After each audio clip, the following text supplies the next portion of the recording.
Hello everybody, and thank you for attending today's webinar. Today's presentation is going to be on how to use Apptivo in order to implement a product sales process.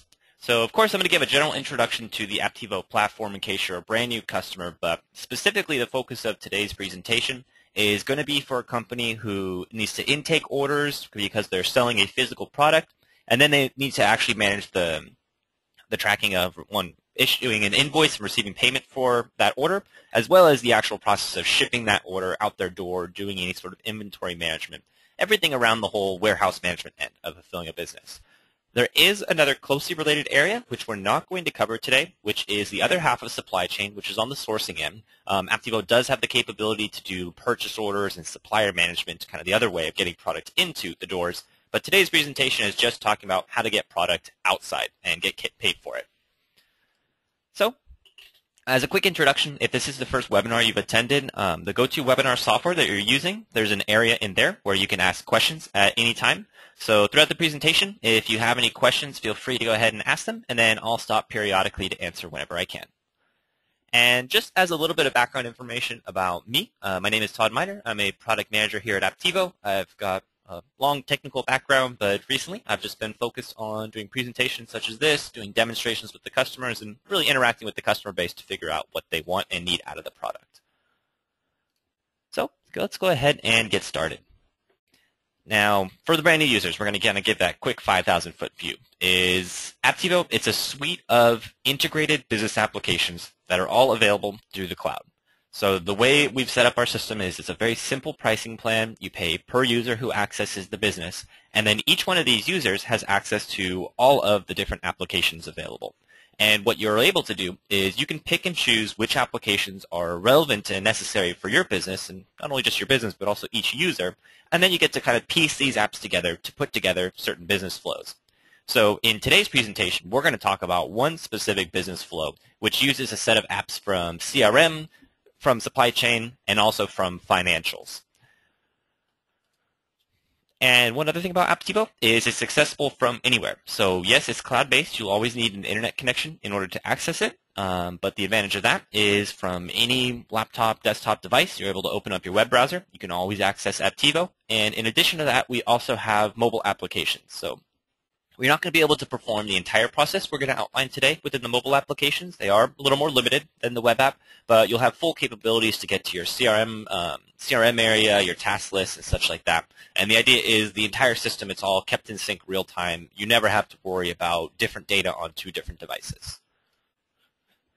And with Apptivo, as I mentioned, it's a suite of apps, but you get to kind of plug and play whatever you use or whatever you need to use. So you can see you can have anything from a very basic point solution like just doing invoices, which some of you might be doing right now.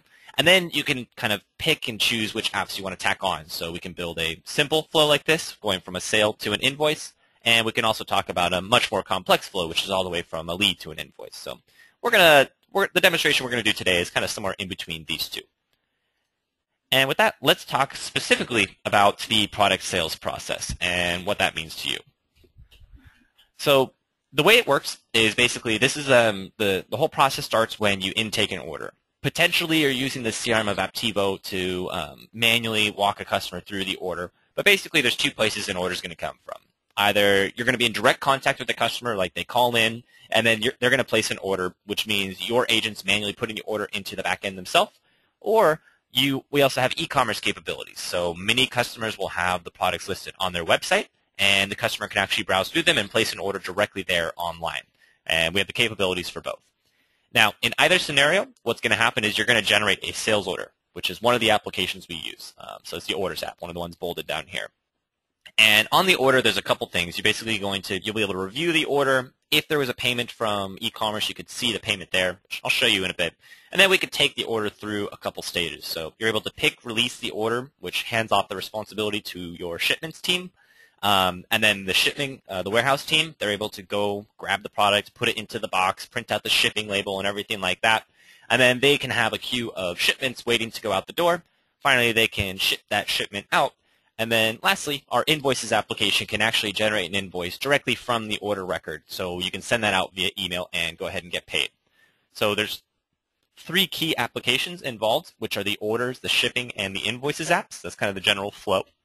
But then we also have the other applications that are kind of closely related. So for example, we're going to have our customer record because everything in the system relates back to that customer record in the CRM. So we'll definitely have a couple other apps that have a little bit less involvement. And I'm also going to talk a little bit about inventory today. It's not 100% necessary for this flow. It's just very common that somebody who's selling physical products has to do with warehousing. They're also going to want to be doing inventory tracking. So we do have the capabilities to automatically track the input and the reduction of your inventory. So with that, that's enough of these slides. Let's go ahead and let's dive in. Let's see this in action. So I'll go ahead. I'll open up my demonstration firm, hop out of that existing presentation. Okay, so I'm going to log into one of our firms. This is Global Technologies. It's just designed as kind of a one-all company for us. We can do all of our demos. But here, this company is set up where they do various IT services.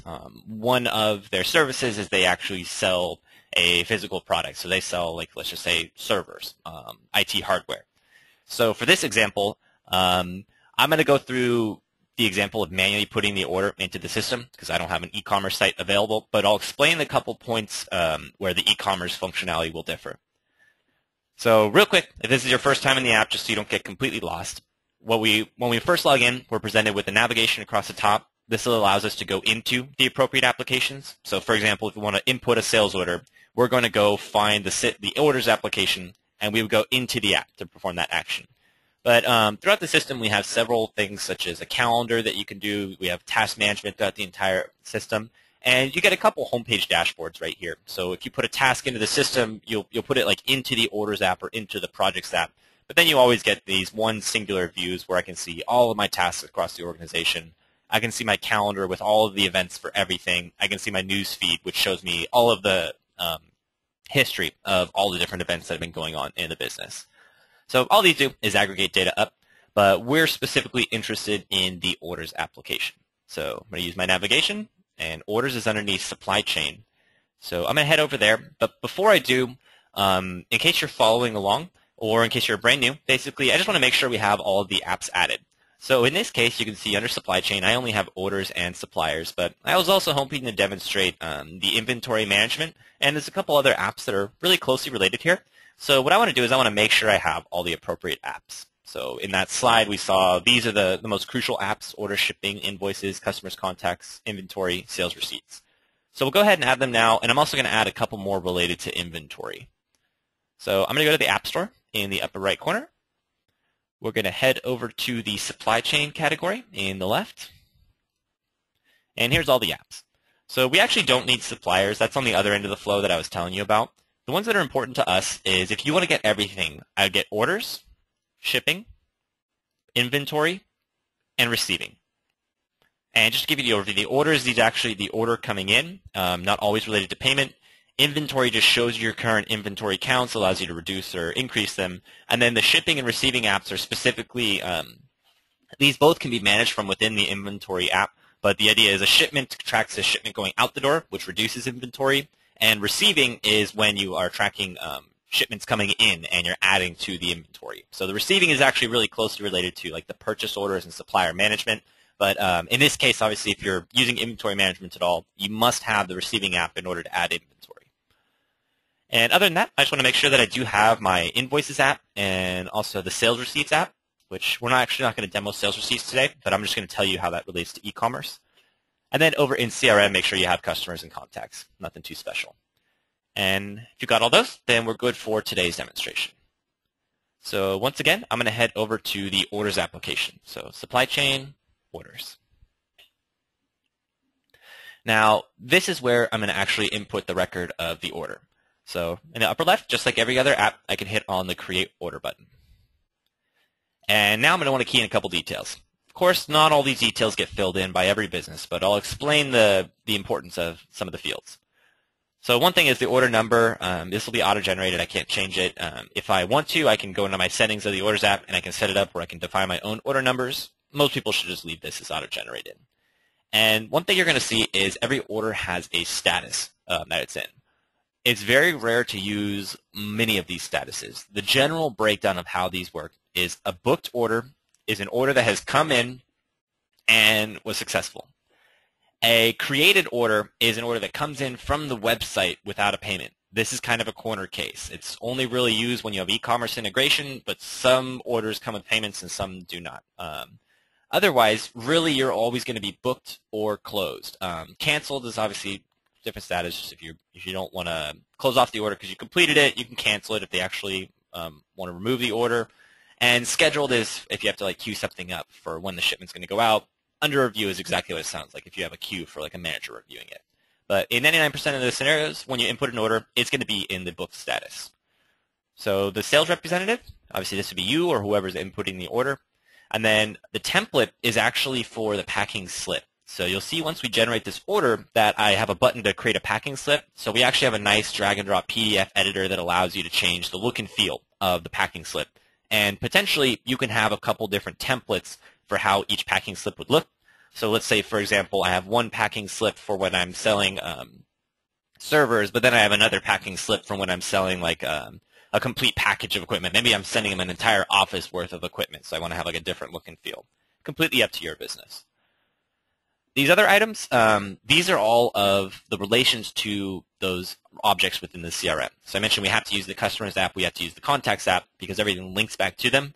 So the idea is if I punch in the customer name here, I'm always going to be able to go to that other Customers app and I'd be able to bring up a history of orders.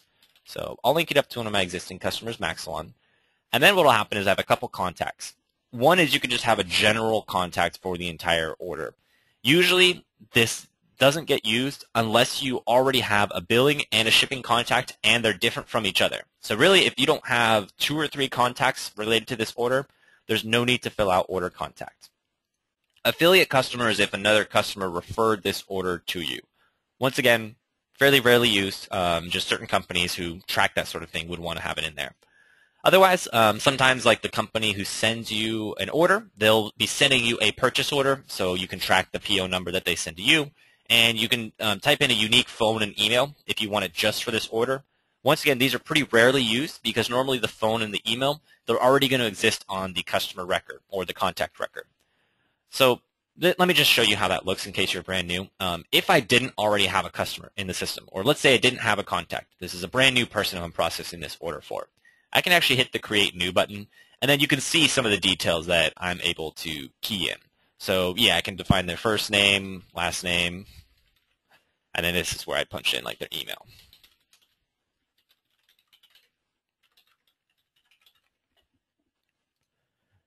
Oops, and I have to define the type. So this is, we were filling in the billing address, so this will be the billing contact. Okay, so basically what we're doing here is sometimes you're going to send the invoice to one person and they're going to pay it from maybe the corporate office, but then you're actually shipping the product out to one of their warehouses. So it gives you the ability to have one billing contact, and what it would do is if I had a billing address on the contact, it would pre-populate the address right here. So I'll just type something in.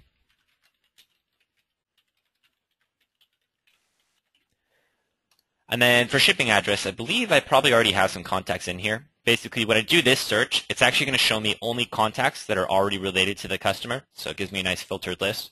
And if I pick one of these, there we go. So what it'll do is it'll take the address off the shipping contact and put it in here. So if you have that scenario where you're dealing with a larger company with one corporate office and then several other locations like warehouses, whatever it might be, just make sure that you store the proper address in the contact record. And then when you fill out the order, you don't have to worry about retyping anything. The system will grab the proper address from the proper record and put it in here for you. Okay, and now we've got to do the most important part, which is actually what did you physically sell? One thing I should have mentioned is there's one more application involved in this. It's the Items app, which is your product database. We don't ever really have to go to the Items app. Like I can do everything from right here, just like the customer. I can create a brand new product from right here. Not a problem. So I can say, okay, HP, server, whatever it might be, and I could go define the price.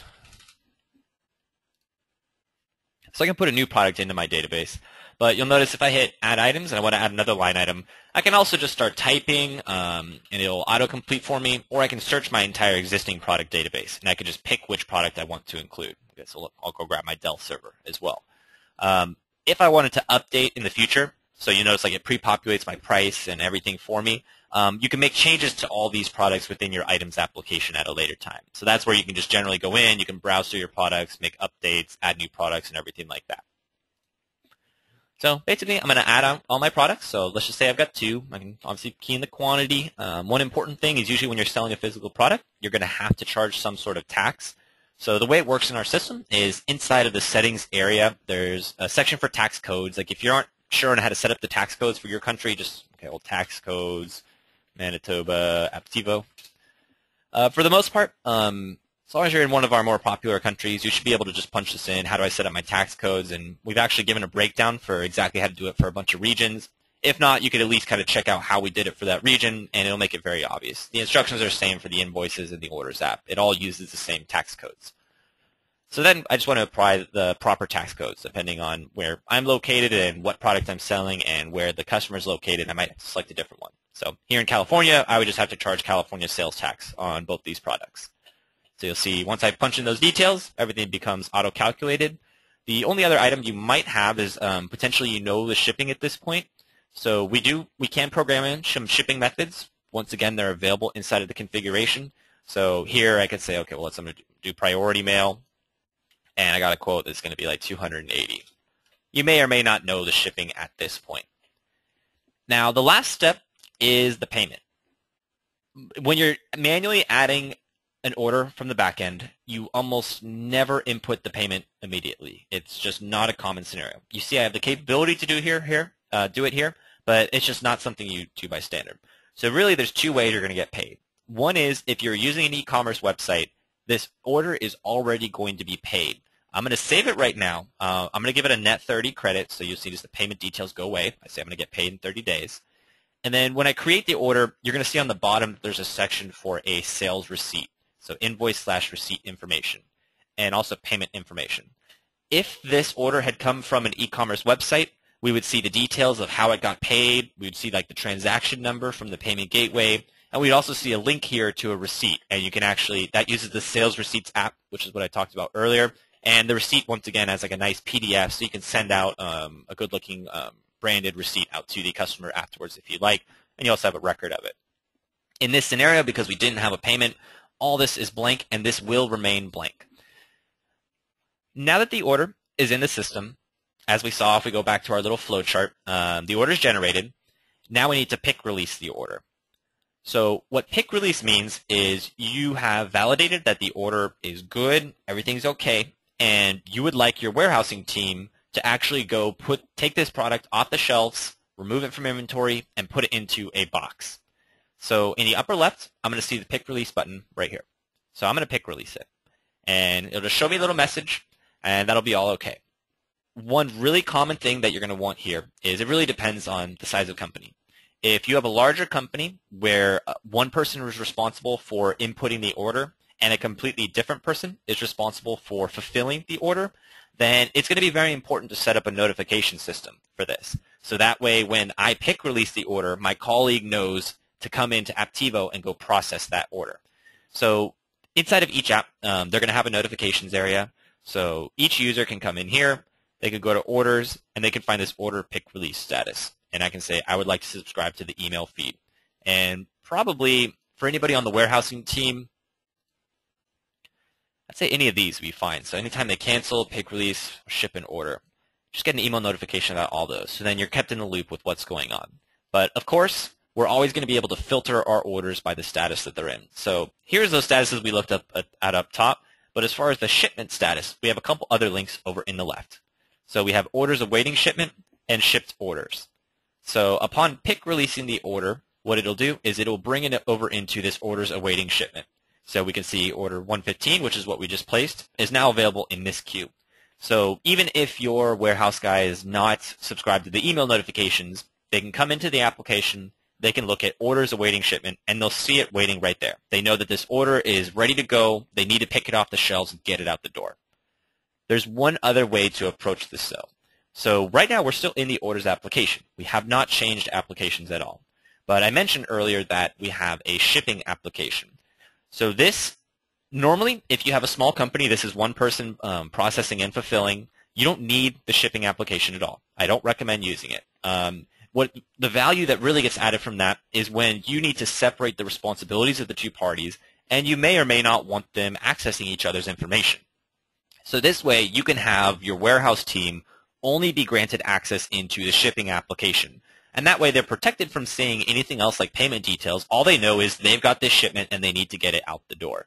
So what we'll see is, although we can go to this queue that says orders awaiting shipment, I can also go switch over. I can go to the shipping application, and I'm going to have that same exact view. So now I can look by order status, and waiting to be picked is the equivalent. So now I'm going to see that same list of information, and I can also pick right here. So now I can come in, I can find my order, and I also have a quick little button to just pick it right here, but I can bring up the order in front of me. I can review all its details. You'll also see I have a link right back to the order, so I can click to the order. And then also, one thing that happened is right when we pick released it, down at the bottom of the order, you'll notice it put a shipment down there. So we can see exactly when it was pick released, who pick released it. It'll say how we're supposed to ship it, and also gives us a link to the shipment record. So the idea here is you've got your order. It's all pick release. You need to go grab it off the shelves. So in the process of getting it off the shelf, you might want to print out a slip, take it around with you, and then also you want to put that into the box with it. So on the order, we can just hit packing slip, and this will download the PDF file that we were talking about. So once again, you have a drag and drop editor, so you can change the look and feel. You can see, like, I added a signature field. I called it bill of lading just for a different example, but you can completely change the fields shown here. Make this look however you'd like. So now I'm going to walk around the warehouse with this packing slip. I'm going to go find the products, pull them off the shelf, and put them in a box. Upon completing my box and throwing a shipping label on there and everything like that, I'm going to be able to, I'm going to pick the order. So that's what the picking process is. So on this shipment, sorry, not pick the order, pick the shipment. So once you pick release the order, the actions occur on the shipment thereafter. So the shipment right here, I'll be able to look at it. I grabbed all my items, and now I pick it. Here I could input the individual serials if I'm tracking such a thing. And then there we go. So now the status is updated. So now if I go by order status, see it's been moved over to waiting to be shipped. So the idea is that they can go throughout the day, they're picking things basically as they come in. Or maybe like every 15 minutes you go pick all the orders. But then you're probably only shipping out maybe once, maybe twice a day, potentially even less than that. So you have a big queue of items that are just waiting for the UPS truck to come by. So this is your queue right now that's in the warehouse ready to go. You actually just need somebody to pick it up. So here we can see the list. And basically what happened is UPS truck arrives. We go out there. We throw all the boxes on. Maybe we're sitting there with an iPad while we do this, or maybe we come back afterwards. And then we can just run through this list and mark them as shipped. So right here, I shipped it out. I just mark it as shipped.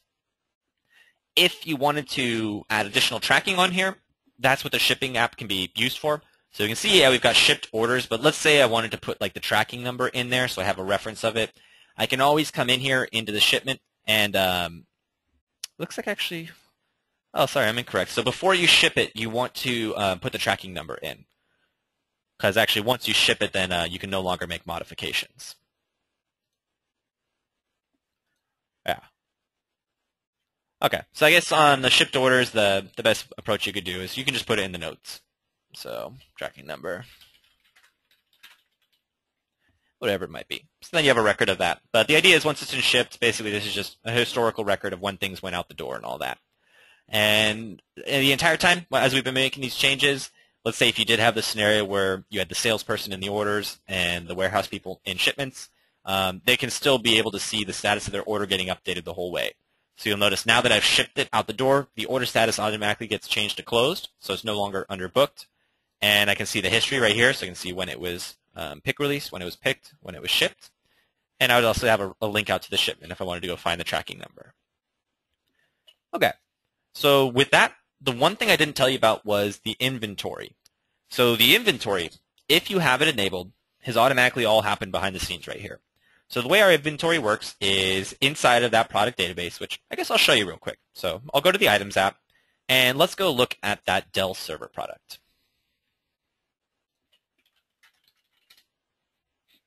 So I'm able to search my product database. I can go find that Dell server that we just sold.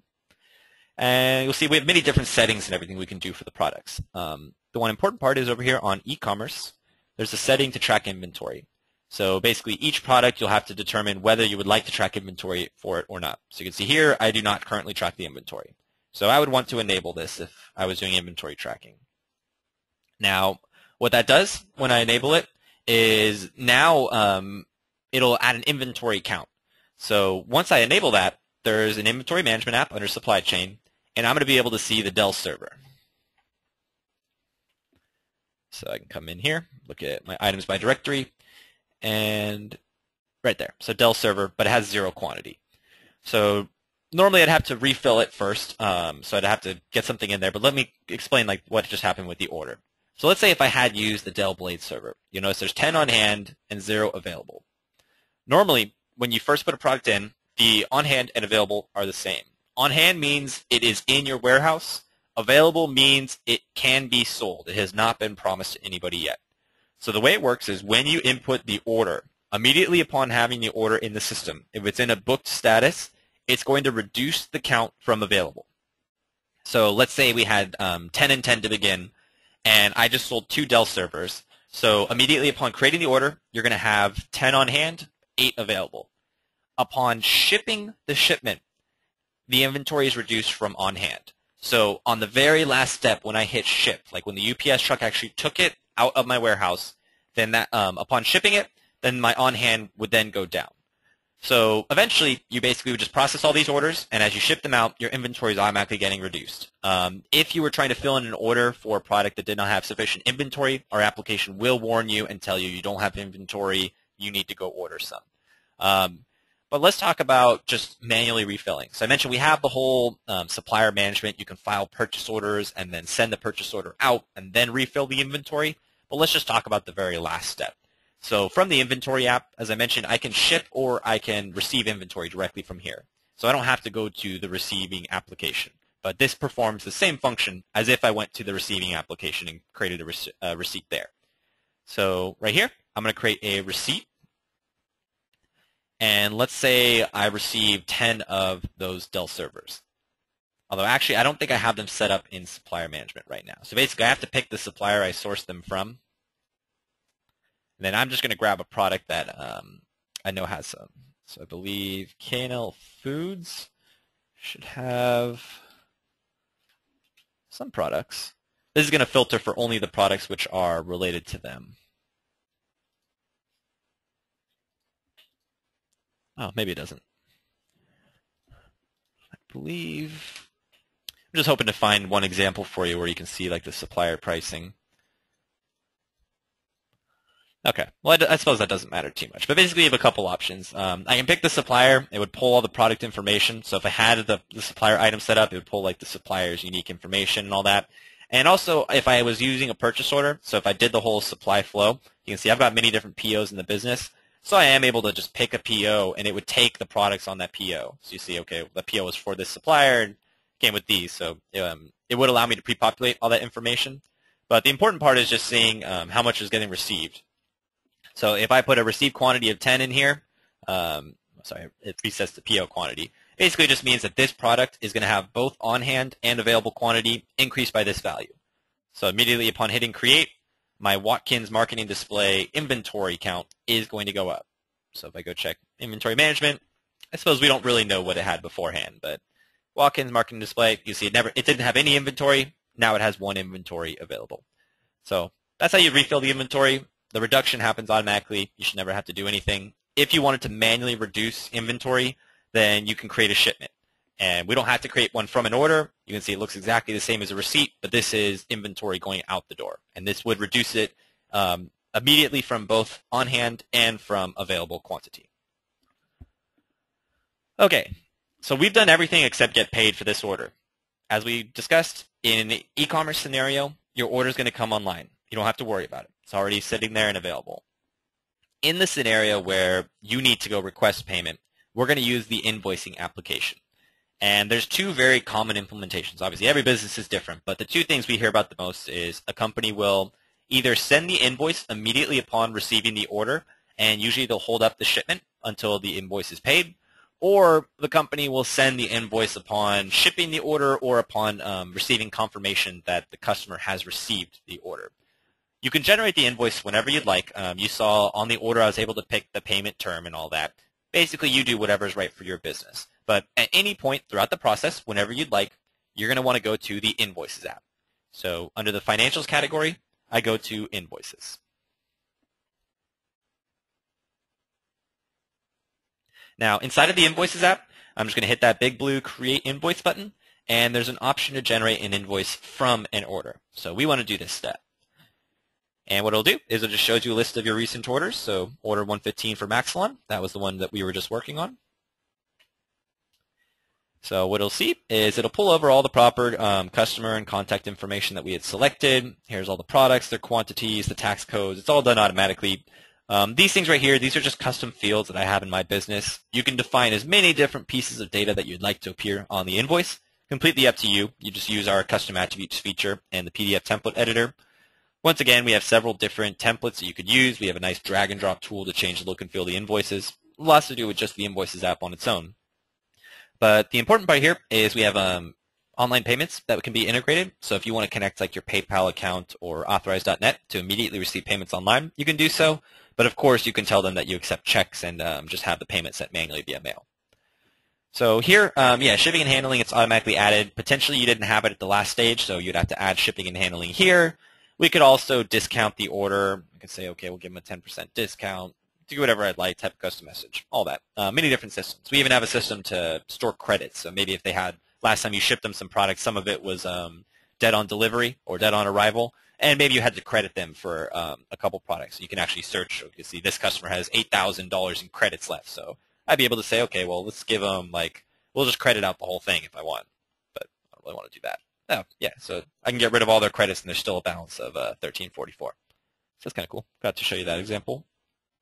And basically the last step is we need to deliver this invoice to the customer. If you're okay with emailing it to them, we have a built-in flow right here. I can deliver this via email. It'll take the email address on the customer record, pre-populate it right there. I can type in additional recipients if I'd like. And then this message inside of the email, this is templatized. You can change the text to be whatever you'd like. You can see we have several different templates that you could select. You can build your own. And then you'll see there's a PDF file, which is actually attached to the email. And then inside of the email body, you get like the same kind of breakdown of what's included in the invoice, but you also get a link to pay it directly online. So the two ways you're going to get paid. One is, hopefully, they pay you online. It's much easier if it's done this way. So they're able to review that invoice. They could just click Pay Now. So this is where if I had additional payments like credit card processing or something like that, they'd pop up. And this is just your standard PayPal payment. Basically, this is just we'll connect to whatever payment gateway that you had, and they would complete it there. If they pay online through a gateway, then the invoice is automatically marked as paid. Everything's going to be done for you. You don't have to worry about it. But let's say that they printed out the PDF file that they sent them. So they had this PDF file downloaded to their computer.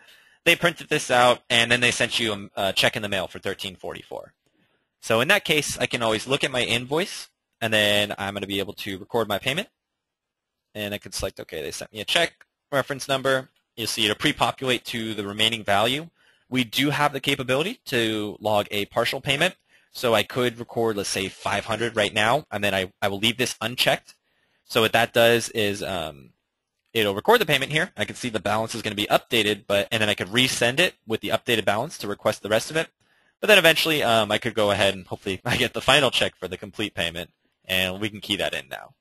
So it'll pre-populate to the remaining balance always, and if they're paying that, I just mark the invoice as paid. So you'll notice up at the top, the status of it changes. Now it would be available under the paid area. And here you'll have a built-in kind of receipt functionality, just like you did from the e-commerce site. If they created the payment online, we can give them a receipt. We can do the same thing if they pay our invoice, where you'll see it gives them a short little message, says thanks for your payment, and it'll give them a PDF file for their records, which is basically just a copy of the invoice, but it'll show that it's paid off and that it has a balance of 0. And that's it. That's basically the end of the process. Obviously, you'd rinse, lather, repeat for all of your orders coming through, but that's going from inputting a sales order in order to getting paid.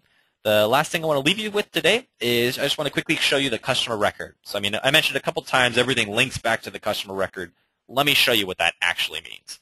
So here, every record that we created, the invoice, the order, the shipment, it all says the customer name right here. So I can just click on that. it's going to take me to the customer's app so I can view this record. And now inside of the customer's app, couple key details. Obviously, everything I inputted on the other page, like phone numbers and all that, they'd be popping up here. But the news feed is going to show us a series of events that just happened for this customer. So I'd be able to see all the events going out. Let's see, where up here. Okay, so here's our invoices. Here's our order coming in. Here's the customer getting created. You can see that series of events, including like when they're paying each step of the invoice. So it's all shown in chronological history right here. And also, we have the 360 tab. So this is going to show us all the related data. So let's say later on you want to be able to look up a history of sales orders from this customer. Well, I got a little drop down right here. I just scroll down, find the Orders app, and here's every sales order that they've ever placed with us. So right down there, we can see the most recent order for $10,000, closed off. Also, I can check all the other apps. So I'd be able to see all of their invoices that we've sent out. If you were tracking like sales opportunities, or maybe you issued an estimate before that order, which we do. We have an order that estimate that can go right into the order. We have all the capabilities to see all that related data from this single view. You can even generate new things here. So let's say 6 months down the line, the customer calls in. They're an existing customer, so you look up their record. And they say, I would like to place an order. Well, I actually don't have to go to the Orders app. I can just select Orders. I can see, yeah, okay, well, I see you got a couple past orders. I just hit Create from right here. Take me to the Orders app, pre-populates the customer name, and I can just immediately start keying in the details of the order, automatically linked up to that customer record.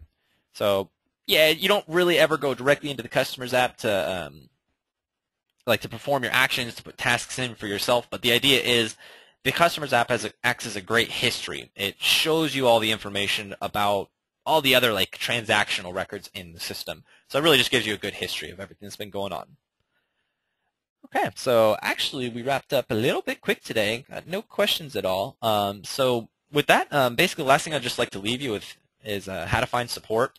So if you have any kind of more high-level questions, something like that, you wanted to ask for advice on how to implement for your type of company, feel free to reach out, todd@apptivo.com directly. My response time is not always the greatest, so if you've got a more generic question or maybe just a little problem you run into, definitely I recommend checking out our knowledge base. So for example, also if you wanted to learn, like you wanted to get a guide on this process we just rocked through, this knowledge base has lots of great information. So we could say, okay, well, product sales process.